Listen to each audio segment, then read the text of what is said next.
Hi guys, welcome back to the garden. Listen, I want to make a long walk and talk update about the butterfly garden, and we are starting here at one of the small bits of land alongside the pond, and the pond is looking lovely with these yellow Sværliljer, I don't know what they're called in English, and some Celiope. That's a salix that's important for a lot of insects.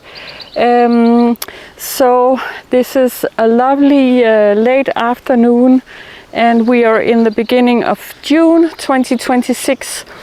And guys, every day I take a walk around this new land that we've got last year in mid-April. So a little more than a year ago we started on a bare field, and I cannot wait to show you how beautiful it is. Will you look at all the alliums? They are, I leave them, I think they're such graphical flowers. I leave them everywhere, and I leave them to self-seed and they're doing that happily. But look at this view over the pond. These are yellow irises. Yes, of course they are. I couldn't find the word before. But I want to show you the big piece of land that's the new butterfly garden. It has been very dry, and we are struggling a little bit, and the soil is actually as concrete, and it's looking pretty bad, and we are not having enough rain, but that's a usual thing in Samsø in spring. But I think it's getting worse, and that's just something we have to deal with it.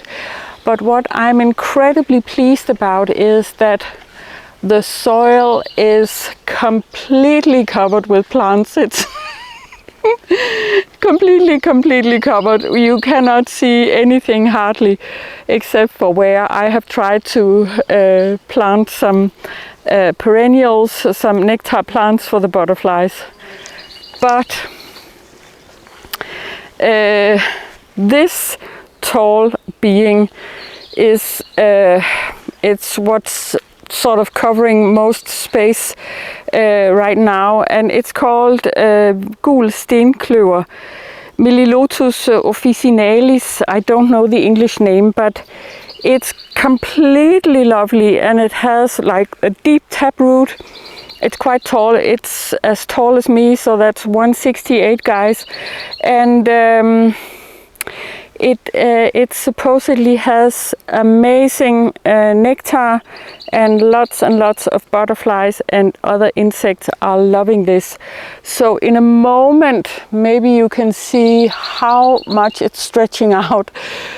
In a moment we will just have these very sort of filigree, beautiful yellow flowers everywhere, and I think it's so lovely. I'm sure they are also mending the soil as they grow and as they flower, because they have this taproot that's helping break up the soil and this compactedness that comes from the conventional farming. But look, there's a honeybee. Let me see if I can catch it for you. Probably Camilla's bees. So someone is busy and happy in these Melilotus. I think it's a beautiful name too. We do have lots of other things. So there's sort of like I will stick the camera inside of this little space. Lots of different clovers, and some mustard, and some blue tansy from last year, and lots of chicory also coming out. And I think when the Melilotus is flowering with the blue, sky blue chicory, that's going to be to die for, guys. I'm going to take you along on another walk then. But I just think this is incredibly lovely. Look at that. just filled with growth and flowers and beings. Look, there's a day active. I don't know what it is. It's a moth of some kind, very beautiful. But I also want to tell you that I almost killed myself planting 475 trees and bushes, mainly host plants and native plants, to enhance the biodiversity that's in the garden. Look how lovely this is. But as you can see, they are somewhere in there, and I don't know if they are surviving the drought, if they are actually maybe helped on by all the clover, because that is a natural nitrogen fixer, so it could be a good thing, we can hope. Look, there's another little lovely bee doing its business in the Melilotus. How lovely is that? It's the best kind of entertainment, guys. I hope you're not getting too drunk with me walking around, but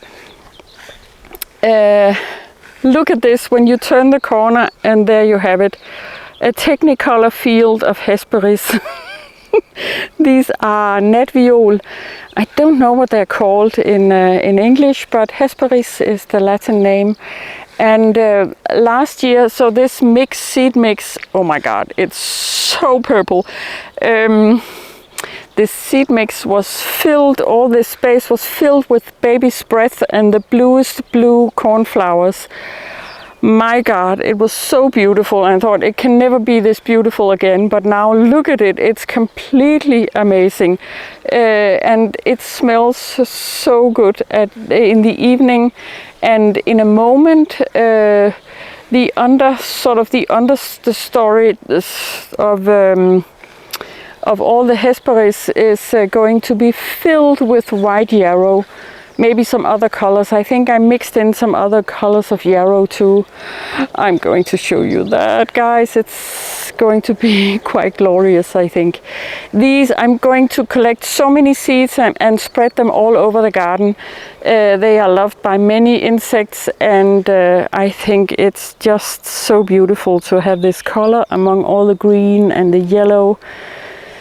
And super easy to grow, so why not spread it everywhere, and maybe also a little bit of guerrilla gardening if I can manage that.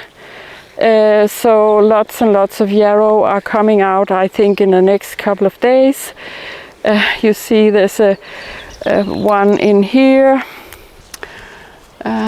almost in flower, and that's also very loved by lots and lots of different insects.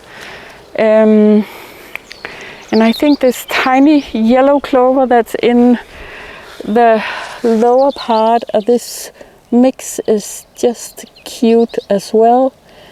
So, I mean, when I walk around, I'm quite amazed that all of this can happen in a year. It really shows you something about the regenerative power of nature, and how much she responds if you just try a little bit. And I'm not saying get a big field and sow a lot of flowers, but even if we start small, it really can have quite an impact, I think. And I'm feeling this impact in myself. I just walk around and feeling very happy and very grateful to be allowed to have this playtime with nature, to have this conversation, to have this project, to experience all of this beauty, and it's changing every day. Something new is coming out. So lots of different clover. So we have the white clover that's loved by lots and lots of insects, and the red clover too. And there's, like, I think you call it, maybe you call it the crimson clover. We call it blodkløver. But looking so lovely. I want to show you just how bad the soil is. It's not all happy clappy, but it's the soil that we have. And this area is, you can see how dry it is, and you can see how white the soil is. It has no color, no depth, and it's just like, it's just dirt. It's so the whole cycle of circling nutrients in the soil is out of whack, of course, because it has been conventionally farmed for so many years. So all the soil life, the bacteria, the microbes, the nematodes, the whatever, all the beings that are doing the recycling for the soil is, they are out of whack, they are almost non-existent. So it's going to take me some time to just allowing what needs to happen, allowing the soil to find a new balance for itself. And I have decided I will not push this. I will not become impatient. I will just see how I can support and allow and explore and learn about this kind of soil and this kind of project, what wants to grow and what cannot grow in this. And that's going to change over time also. I just want to show you an example. So this fall I planted a lot of different varieties of geraniums because they are loved by many insects, and they are amazing at just covering soil, but they are hardly growing in this. And usually I'm very used to just sticking something into the soil and it grows like crazy, because I've been building the soil in my old garden for so many years, and now I'm starting over again in this new field, and it's a different game altogether, but very interesting. And ooh, there's a lovely bee. I want to have a shot at that one. A lovely little bee. Lovely little bee, very beautiful. And then small bumblebee worker doing its business in the red clovers. And in a moment we will have lots and lots and lots of poppies. I love it. So I'm allowing, and I'm observing, and I'm rejoicing also in this lushness and beauty that is there, even if the soil is depressed, you could say. And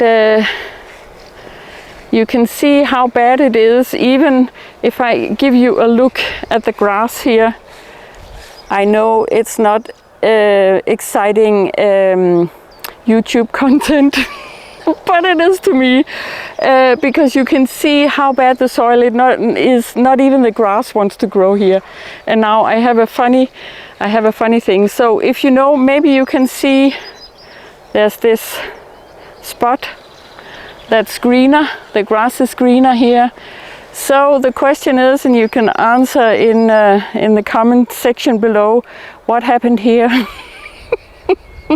If you can guess, well, you are very clever. That's all I can give you.